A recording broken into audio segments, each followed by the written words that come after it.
beli kuota haji. Ya. Kuota haji reguler dan kuota haji khusus. Ya. Emang boleh ya kuota haji reguler dijual ke kuota haji khusus? Oke. Gue jelasin ya. Oke, Pak. Oke, yuk. Nih gue jelasin ya, biar kalian nggak misinformasi dan termakan fitnah dan hoax. Yang namanya jamaah haji Indonesia itu bukan cuma haji reguler, haji khusus itu termasuk ke jamaah haji Indonesia karena dia kan juga masyarakat di Indonesia yang diklasifikasikan ke jamaah haji khusus. Pada saat 2024, melalui hubungan diplomasi presiden dengan kerajaan Arab Saudi ketika seluruh persyaratan administrasi pelunasan jamaah pokok itu sudah selesai. Kalau kalian lihat sekarang nih, kita sudah tahu jumlah kuota kita berapa karena jumlah kuota dasar itu sudah ditentukan 221.000. Nah, ini hak kita nih. Ini hak kita gitu. Ini hak jamaah haji. Regulernya 92%, khususnya 8%. Nah, ini 92% dan regulernya khususnya 8%. Ini kuota dasar. Ini sudah hak.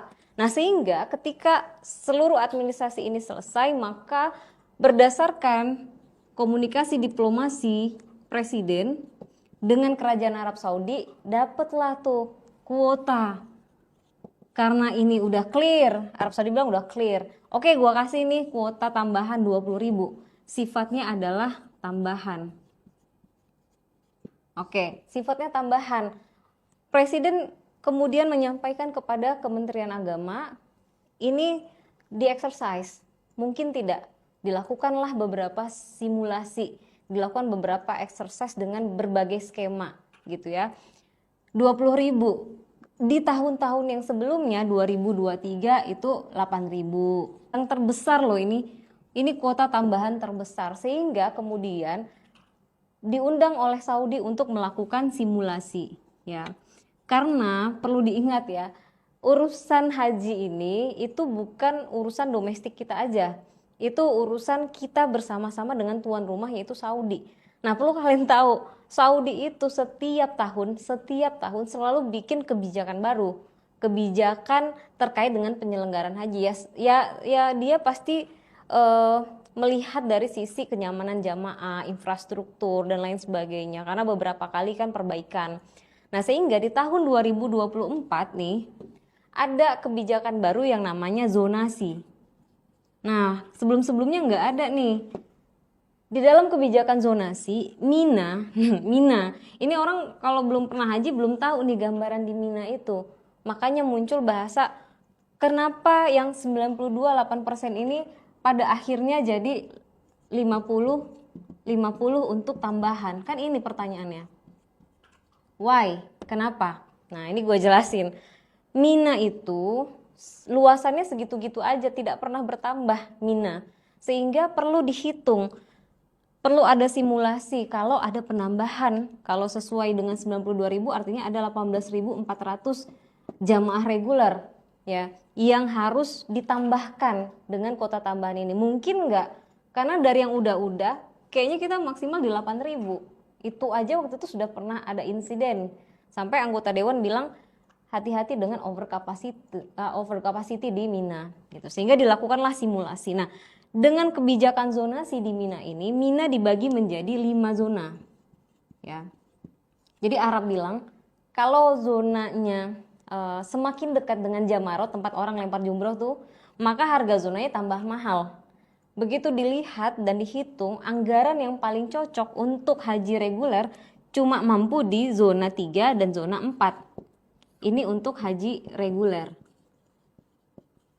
Yang orang-orang perlu tahu, harga haji reguler itu harga realnya misalnya let's say 39 juta. Yang dibayar oleh jamaah berapa? Itu paling kalau nggak salah saya 56 juta. Sisa 30-an juta ini itu disubsidi melalui dana kelola haji yang dikelola di BPKH. Ya, oke. Nah, sehingga hanya mampu di 3 dan 4 dengan kapasitas anggaran ini loh. Terus kita lihat lagi, oke 3, 4 cukup nggak kapasitasnya? Balik lagi, Mina tadi nggak pernah bertambah, segitu-gitu aja. Tambah lagi waktu itu ada pengerjaan perbaikan gitu ya, sehingga ada luasan-luasan yang berkurang dari pemanfaatan space di Mina. Sehingga Saudi bilang dari hitung-hitungan 34 ini nggak bisa. Tadinya kasur kalau nggak salah 90 cm, kalau dibagi lagi, ditumpuk lagi jamaah ke sana, maksimal itu cuma bisa 10.000 masuk ke zona 3 dan 4 untuk kuota tambahan. Oke, 10.000-nya lagi gimana? Kan tadi 20.000 nih, 10.000-nya lagi gimana? Saudi bilang, oh ada nih di zona 1 dan zona 2 ya. Zona 1 dan zona 2 ini masih longgar, masih ada space-nya. Ini paling dekat dengan Jamarot. Oke, biayanya berapa? Biayanya yang zona 2 itu 200 juta, yang zona di atas 2 atau zona 1 itu di atas 200 juta. Gimana membiayai ini dengan anggaran segini? Nggak masuk nih, nggak match. Ya, sehingga pada saat ini Menak melakukan negosiasi. Kurang dong harga ini. Semoga bisa agar yang 10.000 ini bisa masuk ke zona 1 dan 2 atau zona 2 aja deh. Saudi bilang nggak bisa karena itu sudah harga yang berlaku secara internasional. Nanti negara-negara lain marah dong. Ya, jadi dari situasi ini maka hanya bisa dimaksimalkan kepada zona 3 dan 4. Karena kalau memaksakan di zona 1 dan 2, maka resikonya adalah yang pertama, dana pengelolaan di BPKH akan terkuras. Kalau jumlahnya 18.400, maka harus menguras dana di pengelolaan BPKH sebesar 380 miliar. Kalau 18.400. Kalau 10.000, 330-an miliar dana BPKH yang terkuras untuk kuota tambahan. Tapi itu pun beresiko. Kalau dana pengelolaan ini goyang, maka ada resikonya uang BIP setoran awal jamaah tahun berikutnya bisa naik. Nanti kalau naik ribut lagi gitu kan. Atau dibebankan biaya tambahan kepada jamaah haji reguler yang menggunakan kuota tambahan. Pasti nggak mau, pasti nggak adil gitu ya. Atau ditumpuk lagi aja nih di 34, 10.000 ditambah lagi 10.000. Wah, ini tentu sangat beresiko dengan keselamatan jamaah. Bagaimana bisa? Emang jamaah itu kasur yang 80 cm setelah dihitung dengan di zona 34 nambah 10.000, mau berapa senti itu kasur? Atau bagaimana? Kasurnya ditumpuk ke atas gitu? Atau jamaah berdiri aja tuh, nggak usah tidur? Kan nggak mungkin. Prioritas dari Kementerian Agama adalah memastikan keselamatan jamaah. Bukan cuma sekedar memberangkatkan, kan ini mau ngeberangkatin haji, bukan mau memberangkatkan orang ke liang kubur gitu. Sehingga prioritas itulah yang membuat Kementerian Agama memandang, oke, berarti maksimal haji reguler hanya bisa ditambah 10.000. Ini penambahan loh yang semestinya tidak ada. Kalau pada saat itu Menak lamban ya memenuhi administrasi untuk haji kuota pokok, maka tidak akan ada ruang diplomasi. Nah, kalau tidak diupayakan oleh Kementerian Agama, maka kuota ini pun tidak akan muncul. Sehingga itu bentuknya tambahan, bukan hak seperti yang orang-orang sampaikan. Kebijakan yang dilakukan membuat antrian menjadi tambah panjang, tidak ya. Kemudian karena 10.000 lah daya serap dari jamaah reguler itu yang sudah terbaik memperhatikan keselamatan jamaah, maka pertanyaannya bagaimana kuota tambahan yang 10.000 lagi? Apakah dibuang saja? Di tahun 2023 ada kuota tambahan 8.000. Saya kalau tidak salah dengar sempat ada tawaran kuota tambahan 10.000, tapi dibuang. Memang waktu itu sudah last minute banget dan tidak mungkin lagi dilakukan penyelenggaraan untuk kuota tambahan lagi. Nah, pada saat ini apakah kita harus membuang kuota tambahan yang ada? Balik ya, yang tadi saya bilang, haji Indonesia itu, jamaah haji Indonesia bukan hanya haji reguler. Haji khusus juga adalah jamaah haji Indonesia. Maka pilihan terbaiknya pada saat itu 10.000 ini dimanfaatkan untuk jamaah haji khusus. Kenapa? Mungkin kita tahu ya, banyak banget haji-haji yang mereka ambil jalur-jalur pribadi. Karena mereka lihat jamaah haji khusus sekarang antriannya udah 7 sampai 9 tahun ya. Kadang paling cepat 5 tahun. Sementara haji reguler bisa puluhan tahun. mereka ambil furoda itu juga terlalu beresiko gitu ya, harganya tinggi, beresiko, dan dia memang bukan tanggung jawab Kementerian Agama. Visanya aja furoda itu adalah visa dari Saudi langsung. Kalau kita pernah dengar ada visa-visa ziarah, visa-visa haji ilegal, itu karena mereka tuh mencari jalan. Udah nggak ada fasilitas dari negara nih, yang ini mahal dan lama. Kayak kalau mahal dan tidak lama mungkin menjadi pilihan. Sehingga memfasilitasi haji khusus ini dengan memanfaatkan kuota yang memang sudah ada berdasarkan kesepakatan dengan Saudi, itu adalah langkah terbaik. Kenapa begitu? Ketika simulasi ini dilakukan bersama-sama dengan Saudi, maka hasil simulasi ini dituangkan di dalam bentuk MOU, ditandatangani bersama. Muncul itu bahwa for the bestnya memang 10.000 di haji khusus, 10.000 di haji reguler. Itu sudah yang paling maksimal, karena kalau tidak, Saudi pun sebagai tuan rumah juga tidak akan firm dengan kuota 20.000 ini. Kalau kalian berpikir Saudi menawarkan kuota, pasti udah mikirin juga gitu ya, terkait dengan akomodasi atau daya tampung terhadap jamaah. Saudi kan juga berpikir bisnis, karena sejak awal sebenarnya Saudi memang melihat potensi diambilnya zona 1 dan 2. Buat Saudi so easy, Indonesia ambil silahkan yang ini, kalau Indonesia tidak ambil banyak negara-negara lain yang menanti itu. Kemudian kalian nanya, boleh nggak? Dalam situasi seperti ini sangat layak kalau Kementerian Agama memiliki diskresi untuk mengambil keputusan, bahwa ada aspek-aspek teknis terkait zonasi harga yang tidak mungkin diakomodir, ada aspek-aspek space daya tampung Mina yang tidak mungkin dipaksakan lagi ditambahkan 8.400 jamaah. Pertanggungjawaban yang paling utama dari Kementerian Agama adalah keselamatan jamaah. Pada akhirnya MOU ini dituangkan dan dijadikan konsideran atau dasar pertimbangan dalam membuat KMA nomor 130 tentang kuota haji tambahan ini. Ini adalah produk hukum, guys, berdasarkan diskresi yang dimiliki oleh kementerian dalam situasi yang seperti ini.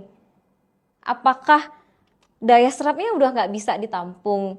Terus apakah ini dibuang aja? Dengan kita selalu berasumsi buruk bahwa sebuah kepastian itu kuota 50-50 udah pasti ada kong kali kong. Wah, ini udah pasti emang sejak awal jual beli.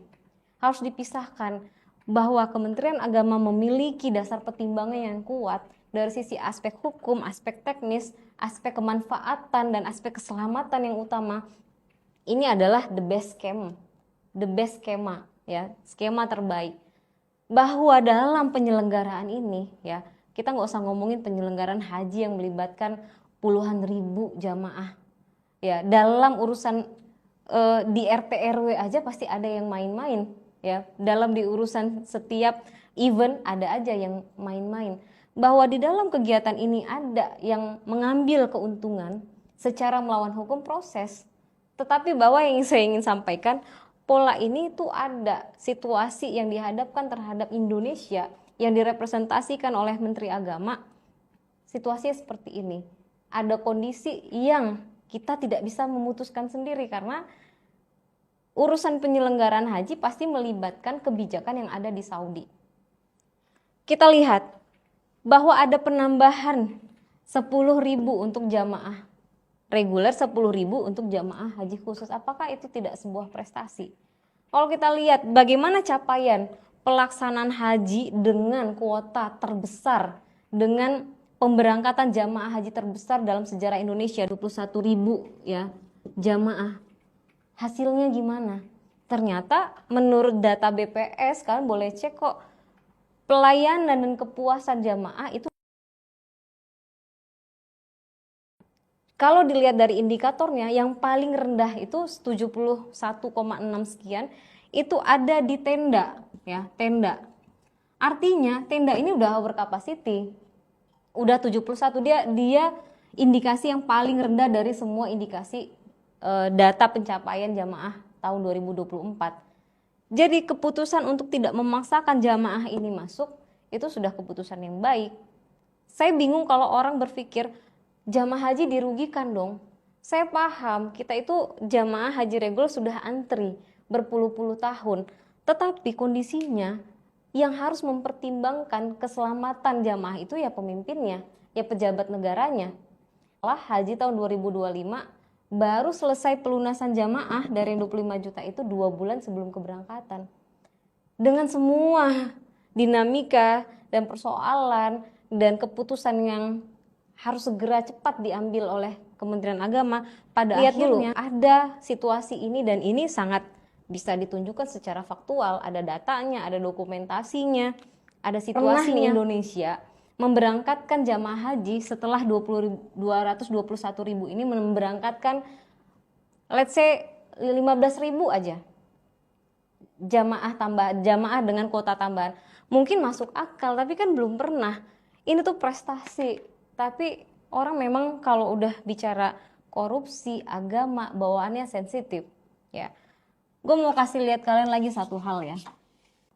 Ada satu hal fakta juga nih, Haji 2025. Ya, Menteri Agamanya Kiai Haji Nasaruddin menyampaikan bahwa Kementerian Agama tidak berambisi mengajukan kuota tambahan. Ya, kuota tambahan. Mereka bilang Mina itu kan segitu-gitu aja. Justru kalau meminta kuota tambahan, let's say 20.000, bagaimana kenyamanan jamaah? Bagaimana situasi di sana yang ada nanti jamaah bisa chaos dan lain-lain. Dia sampaikan seperti itu sehingga tidak ada memang kuota tambahan di tahun 2025. Hanya ada tambahan untuk petugas haji. Artinya kuota tambahan untuk jamaah itu nol, kecuali jamaah haji, untuk petugas haji. Kuota tambahan nol dengan pertimbangan kenyamanan, keselamatan jamaah. Saya paham kalau ditanya Menteri Agama, kalau bisa nggak ada tambahan, kayaknya nggak ada tambahan karena memang tanggung jawabnya luar biasa.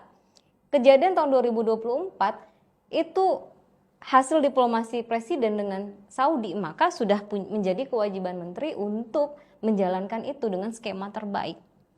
Di sini nol jamaah dengan yang berangkat dengan kuota tambahan. Sementara ada 10.000 di tahun 2024. Kenapa yang ini dianggap merugikan jamaah, ini tidak dianggap merugikan jamaah? Saya rasa kalian bisa menilai itu dengan logika, akal sehat, hitung-hitungan matematis ya, bahwa tidak hanya soal angka-angka memberangkatkan jamaah. Jangan selalu sedikit-sedikit berpikiran bahwa setiap kebijakan itu pasti karena urusan cuan, karena urusan kong kali kong. Sepanjang bisa dijelaskan seperti ini, maka sebuah kebijakan nggak boleh dikriminalisasi. Terkait dengan ada aliran dana, gratifikasi, suap, saya rasa kita semua juga mendukung KPK untuk melakukan penegakan hukum dan mengusut tuntas para pelaku itu. Begitu guys.